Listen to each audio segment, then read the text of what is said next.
अस्सलाम वालेकुम। Welcome to the latest judgement.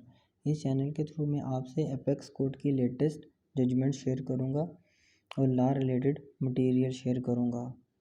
आज का जो हमारा टॉपिक है वो है साइटेशंस ऑन को शेयरर। शरीके खाता के बारे में एपेक्स कोड की जो साइटेशंस हैं वो डिस्कस करूंगा। आज की हमारी पहली साइटेशन है वो है 2007 SCMR 1884 Syed Shabbir Hussain Shah and others versus Asghar Hussain Shah and others.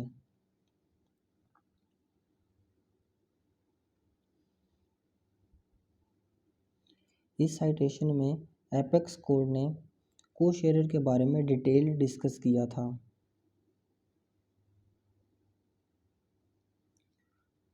Co-sharer sale by joint khata, agreement of sale not finding mention of delivery of possession of specific khasra numbers to Wendy out of joint khata, Wendy alleging his exclusive possession over such specific खसरा numbers under agreement।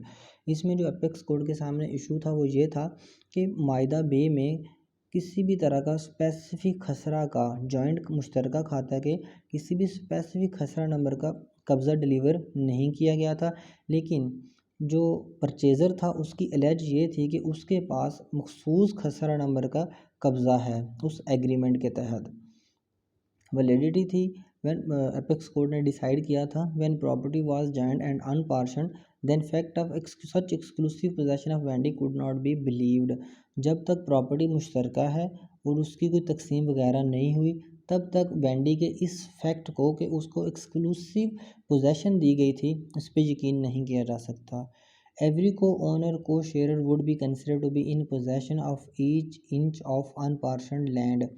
यहाँ पे apex court ने एक principal decide कर दिया था कि जब तक किसी की ज़मीन की पार्टीशन नहीं होगी तब तक जितने भी शरीके खाता हैं उसके एक एक इंच के कागज़ तस्वर किए जाएंगे उसके शेयर के अकॉर्डिंग। को शेयरर every co owner co sharer would be considered to be in possession of each inch of unpartitioned land कि हर शरीके खाता को अनपार्शन्ड लैंड के एक एक इंच का कागज़ तस्वर किया जाएगा अकॉर्डिंग टू हिज शेयर। जितना उसका उस मुश्तरका खाते में हिस्सा बनता है उसके एक एक इंच का कागज़ तस्वर किया जाएगा पूरे मुश्तरका खाते का। जो नेक्स्ट हमारी साइटेशन है उसका रेफरेंस नंबर है 2006 YLR 8856। Injunction against co-sharer cannot be issued because co-sharer had constructed possession in each inch in the property।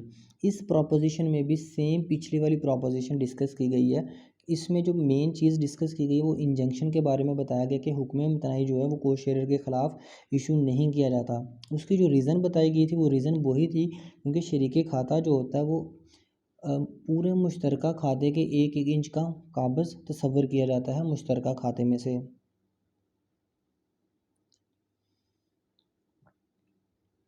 इसी साइटेशन में भी जो पिछली साइटेशन है उसका भी एक रिफ्लेक्ट है कि हर को शेयरर जो है वो हर मुश्तरका खाते के एक एक इंच का कागज़ तस्वर किया जाता है। नेक्स्ट हमारी जो साइटेशन है उसका रेफरेंस नंबर है 2006 MLD 435। Interim injunction could not be issued in favor of one co-sharer against other co-sharer। हुक्म इम्तनाई आर्जी एक को शेयरर की फेवर में और दूसरे को शेयरर के ख़िलाफ़ इशू नहीं किया जा सकता।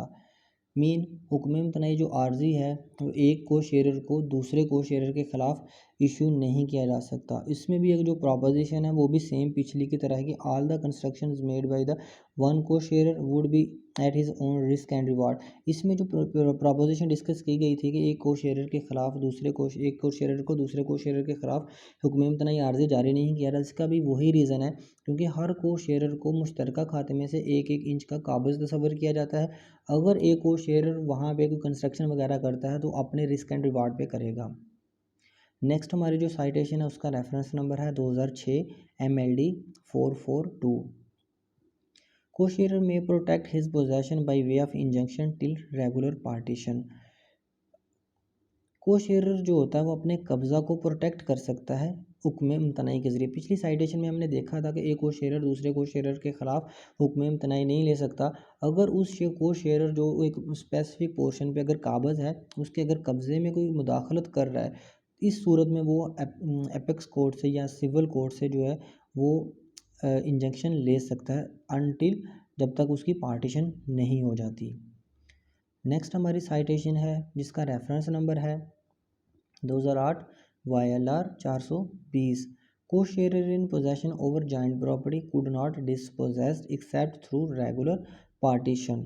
जो एक मुश्तरका खाता होता है और जो मुश्तरका खाते में से जो शरीके खाता होता है उसको डिस्पोजेस नहीं किया जा सकता।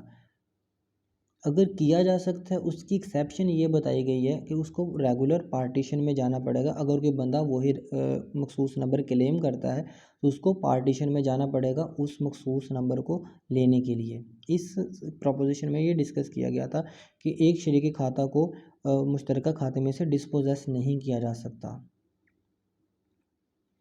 नेक्स्ट हमारी साइटेशन है उसका रेफरेंस नंबर है 2008 YLR 2454। One co-sharer without consent of other co-sharer could not change nature of the sued property except through partition। Accept through partition को देखेंगे तो ये सेम वही प्रोपोजिशन है जो हमने लास्ट प्रोपोजिशन में डिस्कस की गई थी। One co शेयरर without consent of other को शेयरर, एक जो शरीके खाता होता है वो दूसरे शरीके खाता की मर्ज़ी के बगैर प्रॉपर्टी जो होती है मुश्तरका खाते में कोई तब्दीली नहीं कर सकता, उसकी नेचर वगैरह तब्दील नहीं कर सकता। अगर वो करना चाहे तो उसके पास वही एक्सेप्शन मौजूद है कि वो उसको पार्टीशन में पहले जाना पड़ेगा। पार्टीशन में उस पीस ऑफ लैंड जिस पे वो काबज़ है उसको अपने नाम पे अलाट करवाना पड़ेगा उसको। नेक्स्ट हमारी जो साइटेशन है वो है 2009 SCMR 688।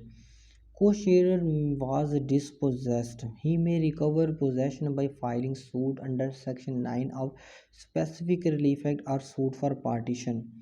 अगर कोई बंदा जो मखसूस हिस्से पे काबज़ है अगर उसको डिस्पोजेस कर दिया जाता है तो उसके पास दो रेमेडी अवेलेबल हैं जिसके ज़रिए वो उस रकबे का या उस पीस ऑफ लैंड का या उस मखसूस खसरा नंबर का कब्ज़ा ले सकता है। दो रेमेडीज़ क्या है उसके पास? जो फर्स्ट ऑफ ऑल है वो है under section 9 of specific relief act. वो सिविल कोड में स्पेसिफिक रिलीफ के सेक्शन 9 के तहत सूट फाइल करेगा उस स्पेसिफिक पोर्शन का कब्ज़ा लेने के लिए। सेकंड उसके पास जो रेमेडी है वो सूट फॉर पार्टीशन। हमने जो पिछली 2-3 एपेक्स कोड की साइटेशन देखी थी उसमें हर एक में जो रेमेडी बताई गई थी वो यही बताई गई थी कि वो जब तक कोई बंदा पार्टीशन में नहीं जाता तब तक उसके पास कोई रेमेडी अवेलेबल नहीं है कि वो एक मखसूस नंबर पे काबज़ हो जाए। इसी तरह की सेम जो साइटेशन डिस्कस की गई थी 2002-2001 CLC 71 में भी सेम इसी तरह की प्रोपोजिशन डिस्कस की गई थी। Thanks for watching. अगर आपको मेरी वीडियोस अच्छी लगी है, अगर इसके वीडियो में आपको कुछ सीखने को मिला है तो प्लीज़ मेरा चैनल लाइक एंड सब्सक्राइब कीजिए ताकि मेरी आने वाली वीडियोस आप तक पहुंच सकें।